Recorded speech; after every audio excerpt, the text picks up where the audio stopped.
To another episode of the Constance Show. I am your host, Constance. Now, y'all know I'm not big on politics, so we won't stay on this topic too long, but cheap fast fashion sites like Shein may become a thing of the past starting in May. According to USA Today, on Tuesday, the White House announced that starting midnight on May 1st, postal packages from China valued at under $800 will be taxed at 90% of their value, or $75 per item. In other words, that cute little vacation outfit that you got in your Shein cart that only cost $150 may end up costing twice as much once these tariffs come into play. And fast fashion ain't the only thing at risk, okay? Experts believe that this could lead to higher prices, a drop in the stock market, and a possible recession. And this is all rather unfortunate, but fortunately for me, I really don't trip off what the government got going on, okay? I got bigger fish to fry in my personal life, and there ain't too much I can do about inflation or a recession.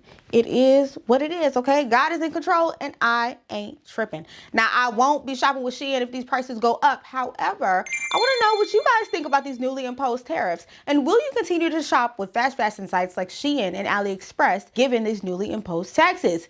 Leave a comment down below. Now it's time to get into Bitch Did You See That tweet. Today's tweet was tweeted by @TanikaAsk_you, and it reads, please go look up your favorite brand in China warehouse on TikTok. They are really fighting back. They said those leggings y'all pay $100 for at Lululemon, we'll sell it to you for $5 and help you get it back to the States. Now let's take a look at these TikToks. Who are the suppliers behind Lululemon? Some of their yoga wears are actually from Xianglong Clothing and Huangqisheng Clothing. And guess what? Both factories located in Yiwu here. And these two factories also supply clothing for Fila and Under Armour. I guess most of you know the price of Lululemon or other big brands. They sell you a legging pants for $100. And guess what?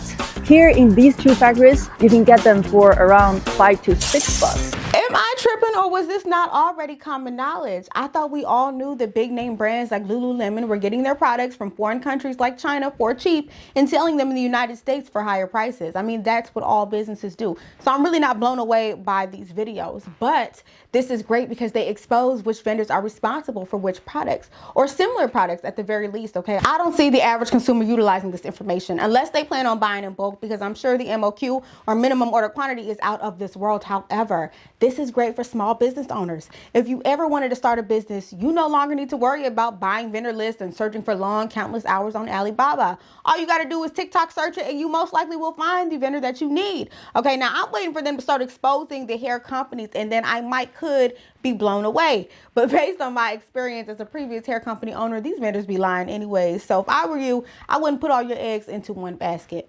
These TikTok videos are just another resource to utilize when searching for vendors. And keep in mind that tariffs and taxes will most likely still apply to these purchases. So if this is something that you're interested in, make sure you put in your orders before May 1st. Now, pro-life activist Vanna Craven was punched in the face last Thursday by pedestrian Brianna Rivers while conducting a man-on-the-street interview in New York City. What started off as a regular interview soon became a heated discussion as the two women shared their differing opinions on reproductive rights. Amidst their disagreement, Brianna punched Savannah, leaving her bloody. Let's take a look at the video. I need to know the percentage of people who take children from foster care and abuse them and molest them, who make them like personal slaves. You should just kill them. Statistics before you come to me talking about pro-life. You should kill the victims of molestation.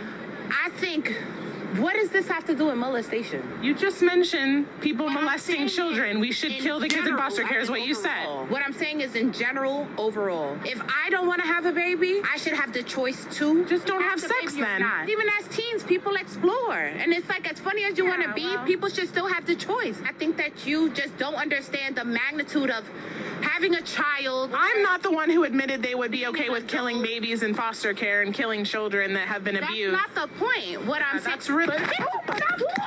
A GoFundMe was created on Monday by Brianna Rivers in attempts to raise funds for legal protection.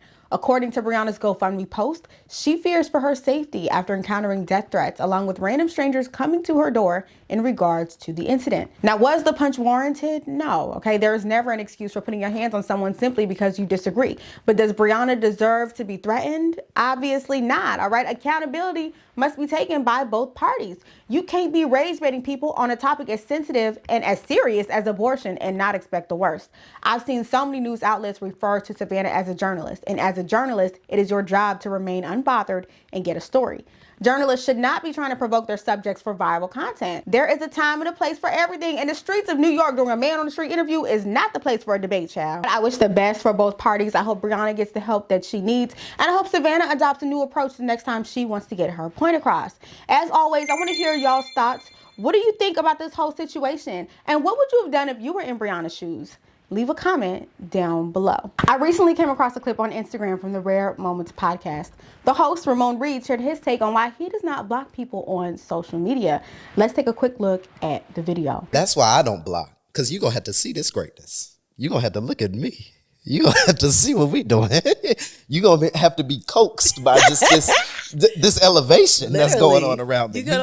You can't experience it, but you can be a viewer. Now, I don't agree, okay? You getting blocked right along with all them other accounts that you created. I blocks. Once I feel disrespected, violated, or unvalued, you lose all access to me. Keeping up with me is a privilege, and once you do wrong by me, you don't deserve to know about what I got going on in my life.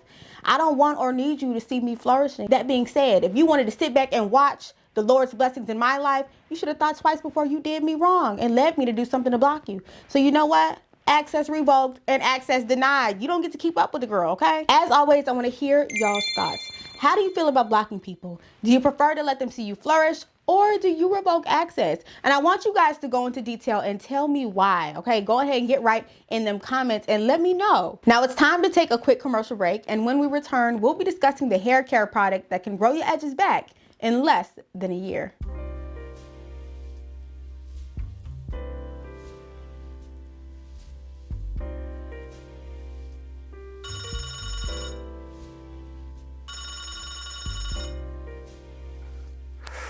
Let's pick up the phone, man.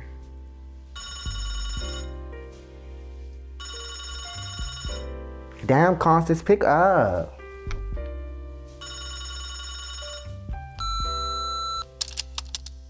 You've reached the Dear Constance hotline. I'm not God and I'm not you, so I can only tell you what I will do, okay? Leave your name, a brief message or question, and I'll get back to you as soon as I can. Remember, no topic is off limits. Bye. Constance, girl, you won't believe what the fuck I'm going through with this nigga. First of all, I fuck with him, but wanting me to put taxes in my name is diabolical. I put the gun in my name. The nigga trying to fuck up my name. Trying to fuck up my life, girl. Answer the phone, I needed you. What about your friends?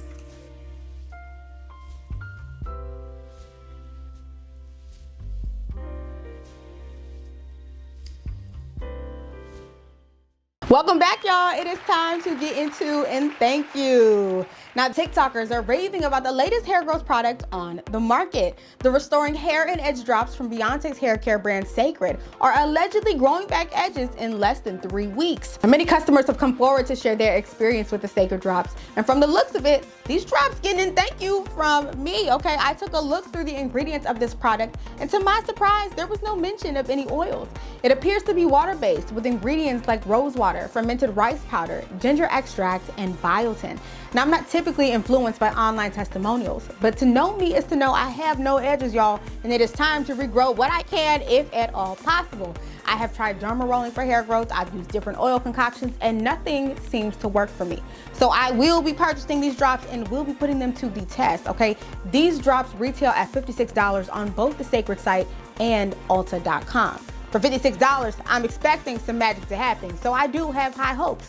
What are y'all thinking? Will you be copying the Sacred hair drops? And if you've already purchased these drops, get right in the comments and let us know how these drops have worked for you. And of course, if you have any hair care tips, please, please, please leave them down below, because your girl is in desperate need of them. That concludes today's episode of the Constance Annan Show. I love you guys. I appreciate you guys. And thank you so much for watching. I will see you next time. Peace.